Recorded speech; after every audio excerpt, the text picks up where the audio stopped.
stroking out here. Back up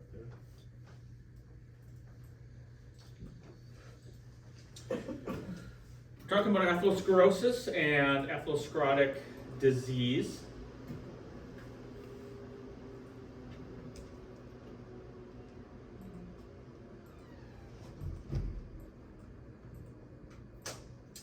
There are a couple of assignments that I'm going to have you do. So there's some reading assignments, but outside of those reading assignments, I also want you to read these 3 articles, okay?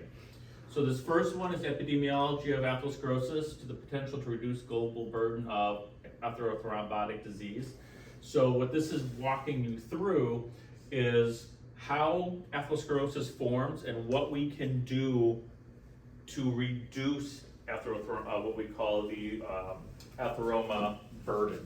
And what that really means is reduce the effect of atherosclerosis on a global scale. How can we go about in reducing the amount of atherosclerosis that is occurring in our society?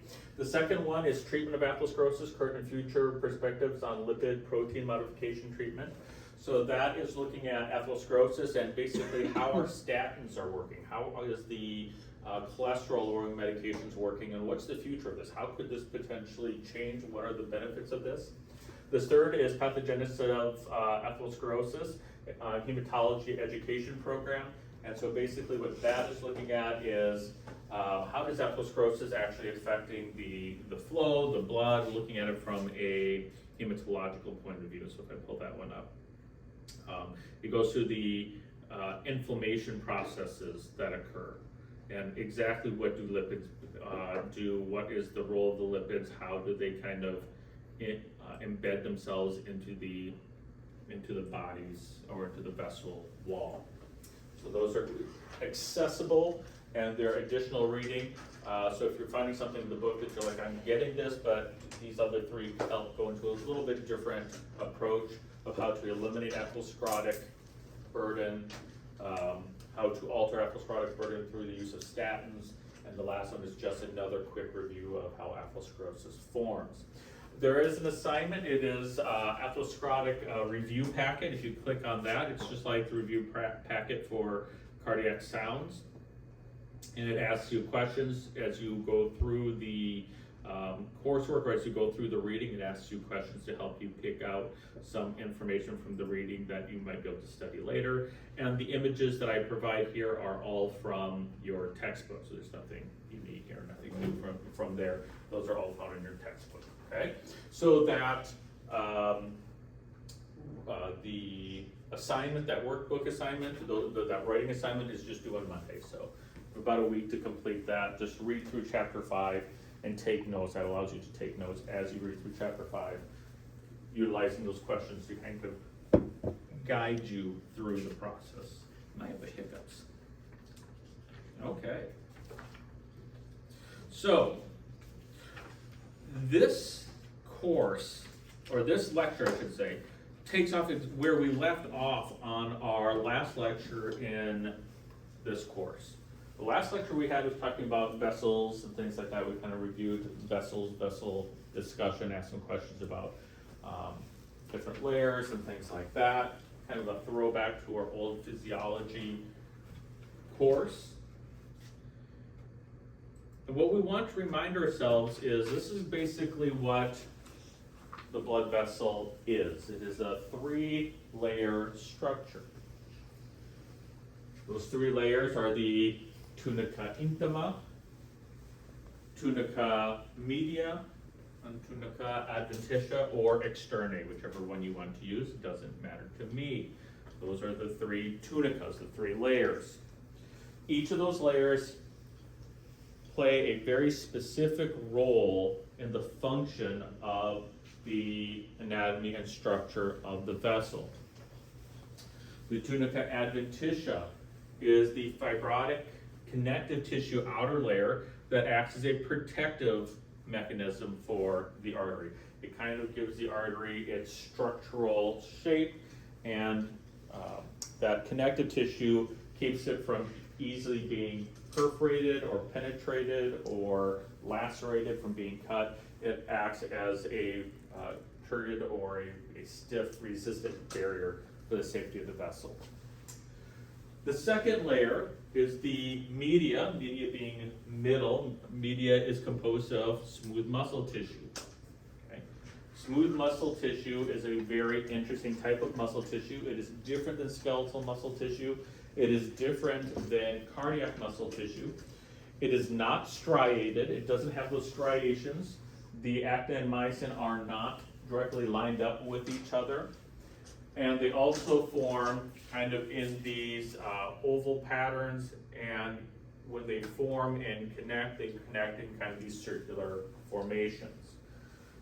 They are the muscles that kind of act as the lining or the muscular role of anything with a lumen. So we're talking about your GI tract, your intestines.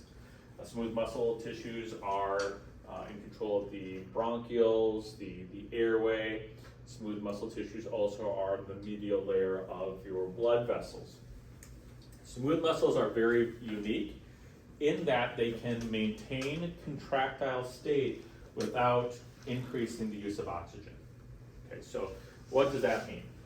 Well, if I was to pick up this cup and hold it over my head and try to maintain this for a period of time, the longer I maintain this contractile position, my muscles will become weaker and weaker. My muscles will demand more and more oxygen over time as I maintain that contractile state. How many of you have ever lifted weights before? Okay. So if you're lifting weights, it gets to a point where you try to lift those weights or you try to hold those weights, and what just happens? Muscle failure. Yeah, the muscles just fail. They can't do it anymore. And that's because as that contractile process continues, those muscles require more oxygen to maintain that muscle tone. And that also, it works in your heart. Your heart contracts very, very quickly. It utilizes a lot of oxygen with one contraction. It cannot maintain that contractile state because it requires too much oxygen, and without that oxygen, the muscle is forced to relax. It is forced to dilate and go back to its resting state. It fails.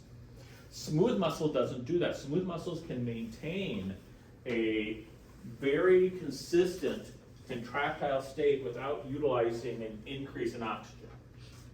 To change contractile state requires a change in oxygen. But to maintain a contractile state, it doesn't require an increase in oxygen. And the reason for this is it doesn't use the typical actin and myosin interaction. It uses this interaction called calmodulin. We're not going to go into it, but it uses the reaction called calmodulin. And calmodulin is designed to be very efficient with oxygen and the contractile process. Remember with the actin and myosin, when we have actin and myosin, when they touch, we need ATP for that touch to occur, and then the head pivots. Well, with calmodulin, what happens is when we get oxygen and calcium enters into the tissue and you have oxygen, you have a permanent bridge that forms. And that bridge, when it forms, creates a contractile process, but it is permanent until it breaks down. Until it does not receive sufficient oxygen to maintain that bridge is connected. And it doesn't use, once it's formed, it doesn't use that much oxygen to maintain that connection. Okay? Once it's formed, it's formed. Now, when the cell is forced to relax, that calmodulin is broken down and the cell relaxes. If it needs to contract more oxygen is needed to form that calmodulin bridge and contract even more. But once it contracts, it can maintain that contractile process for a very, very long period of time. The reason this is important to note is because vessels have a continuous vasotone. It doesn't change, or it changes slightly moment to moment. That's where we get that term venous tone, or vasotone. Not venous tone, vasotone. Vasotone is the amount of constriction of a vessel at any given moment, and it can maintain that amount of constriction. Smooth muscles also have what we call a memory, which means it remembers the state it was last in. And when the effect that is opposing the vessel is gone, the smooth muscle wants to return back to that original state, because that's the state it was programmed for. Okay? So when we go in with a balloon angioplasty, we stretch out the vessel, but the calmodulin bridges are still there. So as soon as that balloon goes down, what will that vessel want to do? It'll want to go back to that original shape, that original form, because it has a quote-unquote memory built into it because of the bridges that have been formed. We don't get rid of those bridges when you dilate the vessels. Those bridges break down over time as the vessel gets used to its new stretched shape. So it's a very unique type of muscle, and it allows our vessels to work very, very well. This is what gives us the pulsatile effect of our vessels. When the blood enters into our artery, what is that artery forced to do? It's forced to stretch and dilate. The smooth muscle cells have a memory, and it says, I'm not supposed to be this size, so what does the smooth muscle force the artery to do? Constrict back down, and when it constricts back down, well, blood can't stay there, but it's going to be pushed forward, further down the arterial tree. So the smooth muscle gives us this pulsatile activity. So when you feel the pulse, what you're feeling is the vessel being forced to increase in size, and then the smooth muscle tissue responds by going back to its original size because of this prolonged calmodulin bridges that it has. It goes back to its original size, and it forces the blood to continue forward. And then, of course, we have the internal layer. The internal layer has an elastin layer, and inside that, on the inside, the very inside of the vessel, we have a single layer of cells, of endothelial cells, and that is called the intima. We do have an elastin layer so that when the artery stretches and constricts, it doesn't tear itself apart. But built around that thin layer, we have the intimal layer of endothelial cells. Everything else has multiple layers except the endothelial layer. The endothelial layer is a thin wall of cells, one single layer thick, that does most of the work of the vessel. Did you say it had a layer of basal cells at one point? Oh, there is some basal connected, all of these have basal connective tissues to control them. We see the basal cells primarily in the capillaries. Capillaries, the basal cells are the glue that holds the capillaries together. Basal cells are just basement membranes, basically. Yeah. But this has primarily elastin and endothelial cells holding everything together.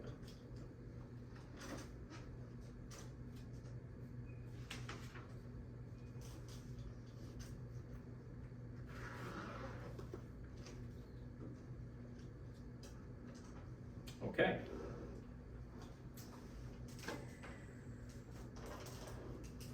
So the endothelial cells and the smooth muscle cells have some very important roles in normal physiology. And again, this is in your textbook. This comes directly from your textbook. So when we look at the endothelial cells, we've stated before that the endothelial cells are the brains of the vessel. It is the most metabolically active layer of the entire vessel wall. And it has some very important jobs to play. First of all, it's impermeable to large molecules. So if you remember, if I go back to this image here, okay, step back here. If I go back to this image here, how do we feed the vessel wall? The vessel wall is living tissue, so it also needs oxygen and nutrients.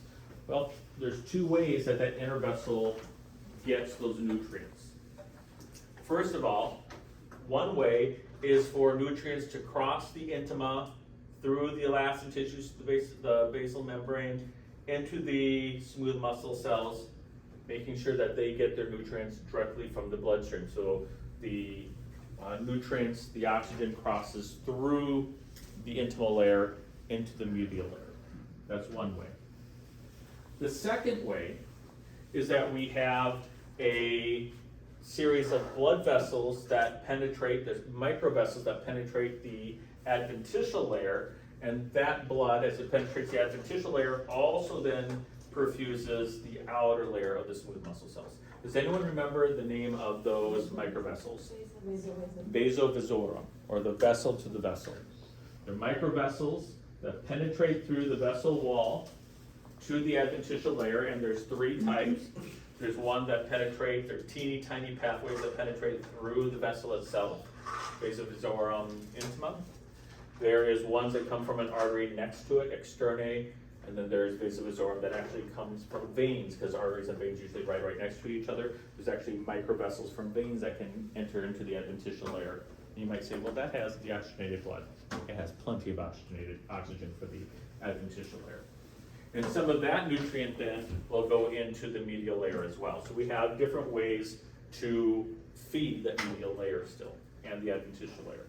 Comes directly from the blood in the lumen or from the vasovasorum of the adventitia. However, the intima has a very important job, and that is to prevent large molecules from crossing into the vessel space. The intima is supposed to allow sugars and oxygen and nutrients, and even the opposite direction, waste products and excess electrolytes and carbon dioxide to cross in and out of the membrane layers. The intima layer, though, is supposed to prohibit larger molecules from crossing into that wall space.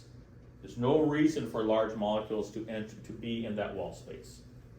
Yes, we want glucose, we want proteins, smaller proteins to cross.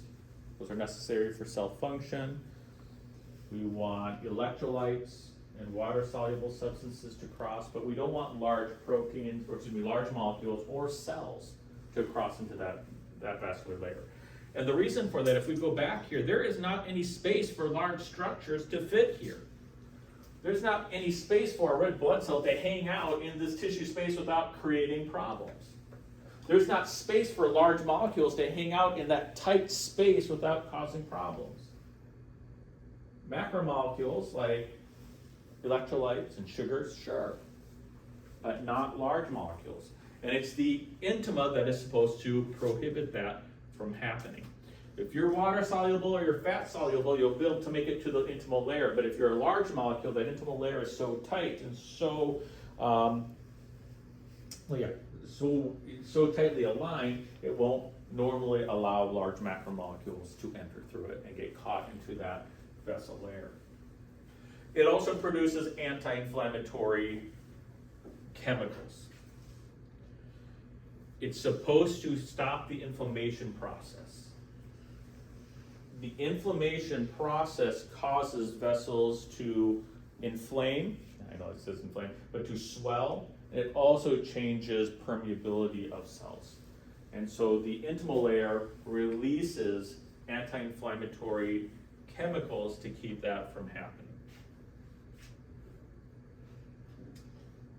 Resist leukocyte adhesions. What does that mean? Well, we don't want white blood cells to latch on to the walls, the vessel walls. We don't want white blood cells to connect and to adhere to the walls. And that's what white blood cells do. When they find something wrong, they adhere to the cell and they start an inflammation process on the cell. That's going to create a whole problem for blood flow through the vessel wall, or through the vessel lumen, I should say. It's going to create a whole problem through the vessel lumen once that process starts to take effect. And so the intimal layer produces chemicals and releases chemicals to prevent that. We also stated something in physiology that's very important, in that the endothelial cells determine the need for vasodilation. Who creates vasodilation? The media. So the vasotone is determined by the intima, but it is created by the media. So that's what it means. It promotes vasodilation. Okay? Under most circumstances, the intima will release pro-dilatory chemicals to encourage the vessel to dilate. And we're talking about prostacyclin, nitric oxide. How do we know that nitric oxide promotes vasodilatation, by the way? How can we prove that? Nitric oxide is one of the chemicals that the endothelial cells release, but how can we prove that it causes vasodilatation and not something else? How do we know that? You use it. We use it how? Yeah, like we inject it. to- Inject what? Nitro. Nitro, that's right. Oh. We inject nitroglycerin. Nitroglycerin breaks down to nitric oxide in the bloodstream, and that promotes vasodilation. Okay, so we know that nitric oxide promotes vasodilation. Prostacyclin is nitric oxide. And then, of course, it also resists thrombosis. The blood can and will clot in your blood vessel. To prevent that from happening, the endothelial cells produce nitric oxide does prevent some clotting, but primarily TPA, tissue plasmogenic activator, and heparin is also produced by the endothelial cells to prevent clotting. Okay, so it has very important roles in normal physiology. The smooth muscle layer.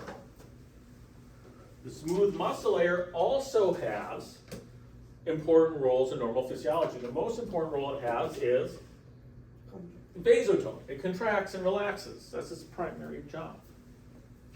However, it also maintains what we call extracellular matrix. This is what keeps the vessel together, and it is the healing property, the repair property of the blood vessel is primarily found in the medial layer. This is what we call extracellular matrix. And this is normally found in the medial layer, the smooth muscle cells. So endothelial cells, very, very metabolically important, very metabolically active.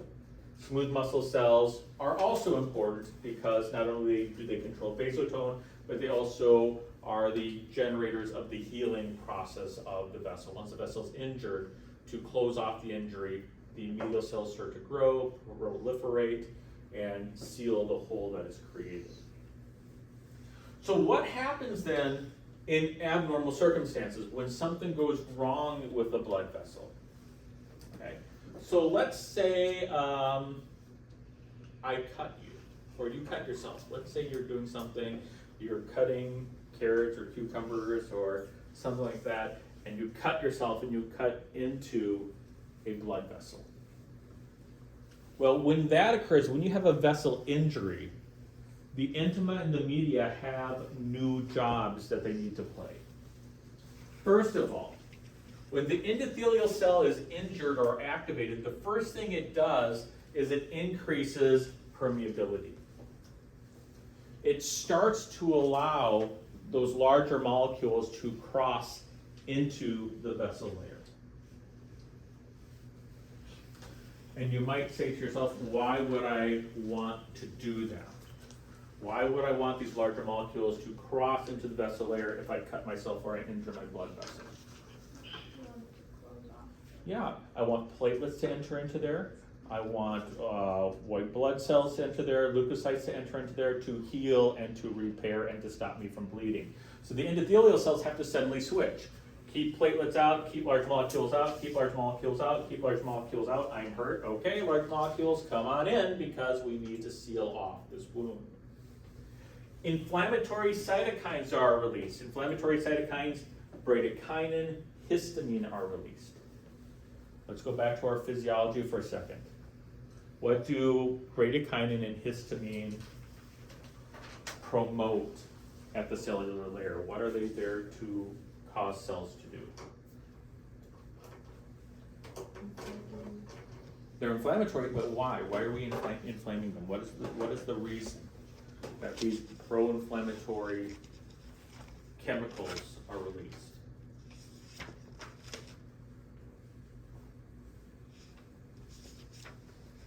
Reason. Dilate vessels. They dilate vessels. Permeability. They increase permeability. Very good. The same thing that we were talking about before when the intima was opening up for white blood cells. Yes.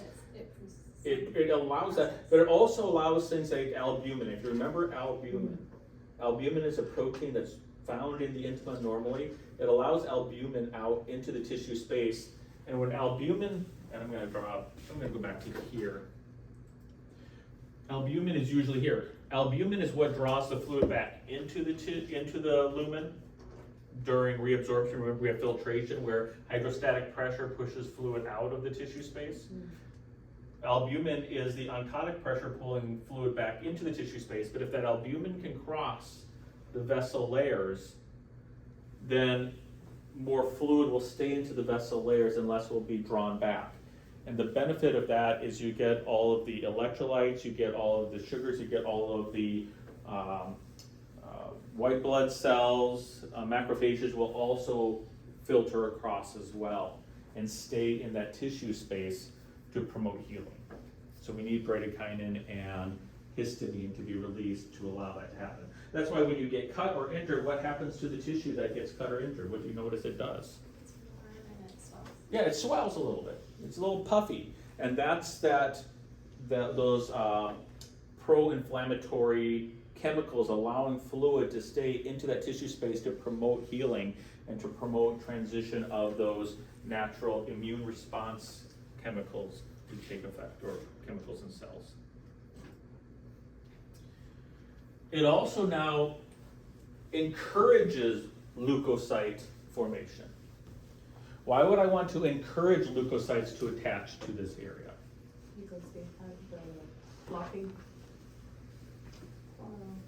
Leukocytes don't clot. White blood blood cells? cells? Yeah, the leukocytes are white blood cells. Why do we want them to adhere to this area though? Doesn't get infected. To do what? To oppose local inflammation? Kind of, yes, but there's something else that leukocytes do. Don't they fight with it? Yes, if there's an infection, once you open it up, you have a pathway to infection. You have ways for infection to come in, and these leukocytes will break down and attack any of the infectious material. So we want those leukocytes to activate. So when we see leukocyte adhesion, what that means is leukocyte activation. The white blood cells are activated and will be actively hunting down and then hopefully eliminating any incoming infectious agents. Our vasodilatory molecules decrease, so my endothelial cells release less nitric oxide, the endothelial cells release less prostacyclines. What will that cause my vessel to do? What will that encourage the smooth muscles to do? Constrict. Why would I want a vessel to constrict? So you don't bleed out, that's right. If I'm smaller, will as much blood be able to get through it? Path of least resistance. If my vessel is smaller, less blood will go down that vessel and I will have less blood loss. So that's a good thing. The vessel will constrict. The last thing is antithrombotic molecules will also decrease. So the heparin, the TPA, will also be produced in lower levels. Well, that sounds dangerous. Why would my endothelial cells stop producing antithrombin, antiplatelet chemicals? I mean, that's what's stopping the blood from clotting inside the lumen. Why would my endothelial cells stop making those? Because it's fixed, it doesn't need any more. That's right, because we want the platelets to activate. We want the thrombin to activate, because what did I do to this vessel? I cut it open. Okay, I cut it open, and if I don't close it off, I'm going to bleed out, and what closes it off? The clot. The clot. The platelet activation will close it off. Okay? At the same time, what happens here is, of course, when I produce inflammation or inflammation cytokines, the smooth muscle cells will inflame, will enlarge, will swell. Why would that be a good thing? What would the smooth muscle swelling do? So I have a hole here. The smooth muscle cells swell. What will happen to that hole? That will go smooth. Yeah, it closes up the hole a little bit, okay, because it swells. As the smooth muscle gets bigger, that hole decreases in size. Also, the extracellular matrix. Okay, so if I go back here, the extracellular matrix that exists between these smooth muscle cells will start to grow. And when those extracellular matrices start to grow, what will happen to the hole inside that vessel? It's blocks. It closes it up, it heals the hole. That's how the vessel heals. the extracellular matrix, the stuff between the cells, starts to grow and proliferate, and it will heal that hole up.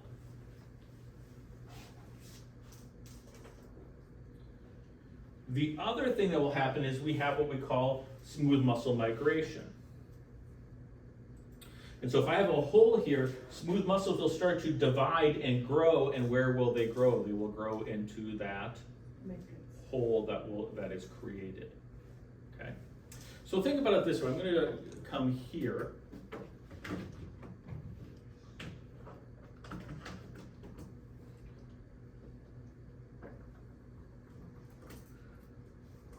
Whatever works. Let's try these colors. Let's see if these colors work. Okay. So I have my intima.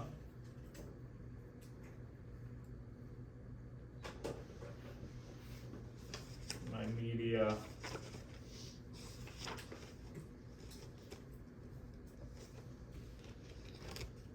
Of course, we pay one.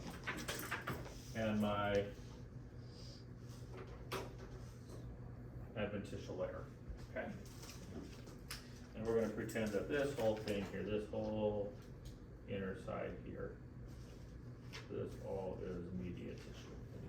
So that's my vessel when it is normally designed and functioning. Okay. However, if I make a hole in that vessel,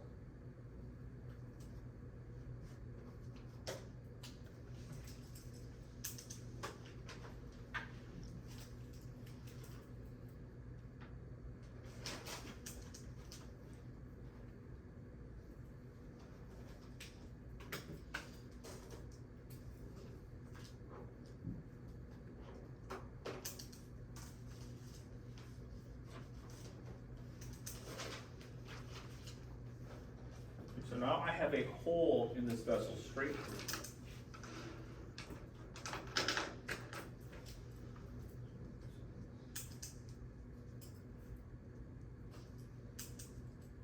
Okay. What's going to be happening to my blood?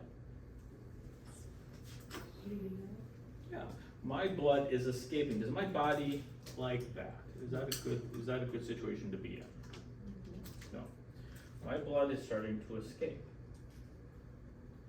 So, if we go back to that list, it says the first thing that's going to happen is the tissue is going to allow larger molecules to pass through, and it is going to create inflammatory cytokines that increase permeability even more.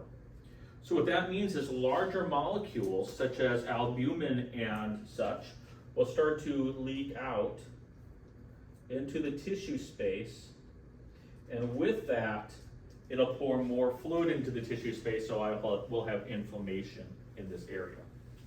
You might say, why is the benefit of that inflammation? Why would I want that? Well, that's going to also bring out all of those healing factors, the antibacterial factors, the electrolytes, the extra nutrients that the cell will need to repair itself will also be able to cross through the endothelial cells into the endothelial barrier and build up into the space. Meanwhile, my leukocytes, what are leukocytes? My white blood cells will also start to adhere to the spaces here. And what are those white blood cells starting to do? Prevent infection and promote the healing process. It is going to eat up any of the incoming bacterial tissues, or any of the incoming bacterial invading organisms that could be utilizing this opening as an entrance route. Okay. Same time, the vessel is going to start to constrict. Okay, so the vessel is going to try to get smaller. What's that going to do to this hole as the vessel constricts? Smaller. It's going to get smaller. What's going to happen to the amount of blood going down this vessel? It gets less. So not only is the amount of blood I'm losing decreasing because the vessel is smaller, the hole that I created is also constricted and getting smaller. Okay. I'm also promoting, or I'm decreasing the production of antithrombotics. So what is going to start to form now? The clot. And because I have a hole and I have increased permeability, the clot's not going to form inside my blood vessel. Where's that clot going to form? Outside my blood vessel, because of the increased permeability, the increased inflammation. All of those cells will that's what I'm looking for, exit the vessel wound and build up on the outside of the vessel. So all of my white blood cells will start to exit the wound, build up out here. My platelets will start to exit this wound because of the increased permeability and build up out there. And at the same time, the vessel's constricting, decreasing the space of blood loss. All of these happening simultaneously. Meanwhile, inside the vessel, the smooth muscle cell is going to start to create matrices. They're going to start to close off that hole. And over time, not only is the matrices going to close off that hole, smooth muscle cells will start to grow and proliferate that opening. And what has happened to that hole? It is closed. And the intima also over time will heal, and I'm back to where I started. Okay. So the intima and the media have some very important roles to play, especially when the vessel is injured or is made vulnerable. So what's the adventitia thing? The adventitia is trying to heal itself as well because it's been perforated and punctured. It doesn't do anything except close itself out. You just have the fibers starting to re-proliferate and try to engage. The platelets adhere to the adventitial connective tissue much better than anywhere else, but the adventitial tissue is really trying to engage. It doesn't do much other than try to heal itself. The intima is the brains of the operation. The intima says, okay, we need to increase permeability, get those cells outside into that interstitial space, get the proteins into that interstitial space, get the white blood cells into that interstitial space. Promote white blood cells to activate. White blood cell adhesion means they activate. Promote white blood cells to activate. So as they cross, because my permeability is higher, when they cross, I activate those white blood cells. So as soon as they exit the vessel, what are they starting to do to the interstitial space? They're starting to clean up and destroy any of the bacteria that could come into the blood vessel. Meanwhile, I'm also causing my vessel, telling my smooth muscle cells to constrict, to make it smaller, to close off that space that I just had cut into me, and to decrease the amount of blood that can get down through my lumen so I don't lose as much blood. At the same time as I am stopping producing antithrombotic agents, I'm going to produce actually prothrombic agents, like endothelin 1, just promote those thrombotic agents. But the good news is they shouldn't thrombose inside my vessel because I have increased permeability. I have an increased exit outside. I've increased my permeability and increased transmission of large molecules. So as these platelets and fibrin is activated, they are going to be moving outside the vessel and adhering and congealing on the opposite side of that vessel wall because of my increased permeability. While that is happening, the smooth muscle will start to grow and close off that hole. And once that is all taken care of, the endothelial cell grows back and I'm back to normal. Okay? So it's a very complicated series of events that occurs when the vessel is injured. When the vessel is not injured, the whole role of the smooth muscle cell and the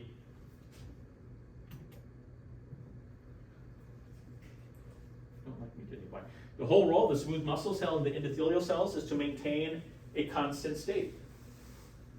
Don't clot, don't swell, don't activate the leukocytes, don't activate my immune system. Keep moving.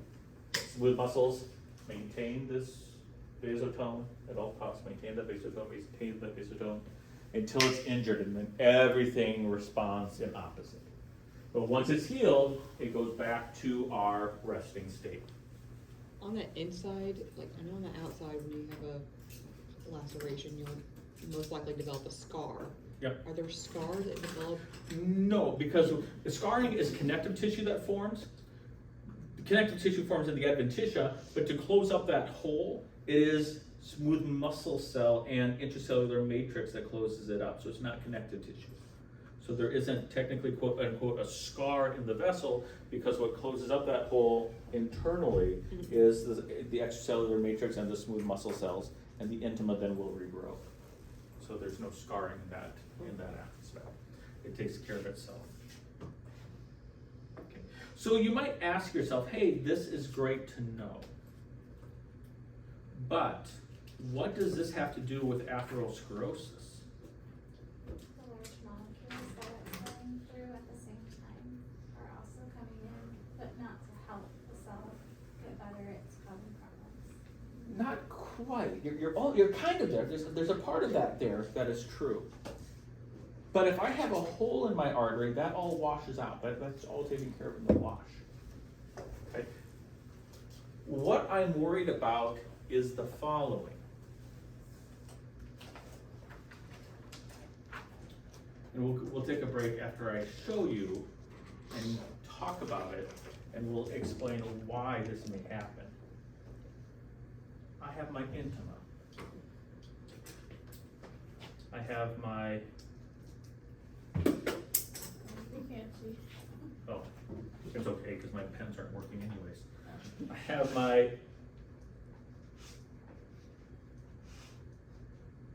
media.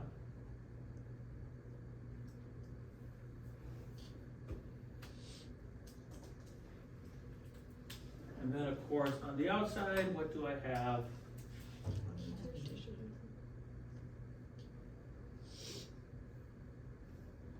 My adventitia. Now what we talked about just now is what happens when I cut a hole through this. When I cut a hole through this, hey, all of the large molecules that I increase my permeability to, where are they gonna end up if I have a hole in my vessel? Outside the vessel.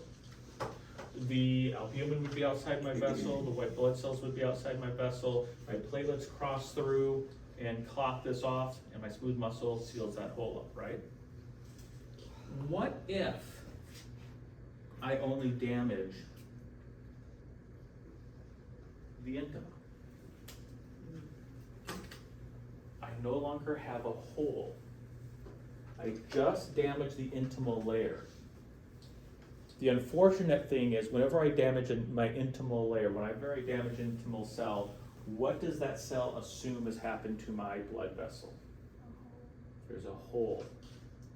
So what does it activate? Everything we just talked about. But now there's a problem. It increases permeability to large molecules, and normally that would be no problem because those large molecules would exit that hole and assist in the healing process, right? There is no hole here. I'm going to increase the permeability to large molecules. Where are those large molecules going to go? Media. They're going to get stuck.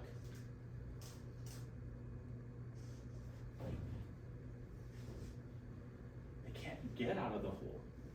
There is no hole. And then increasing the white blood cells, what are the white blood cells going to do? They're going to cross and start eating up all those large molecules, and they're going to get stuck in there. Meanwhile, what is the smooth muscle going to be triggered to do? To swell and to grow, but there's no hole to seal. So which direction are they going to grow? Where's the only direction that smooth muscle can grow? Downwards. And platelets are going to be activated, but the platelets usually activate as they're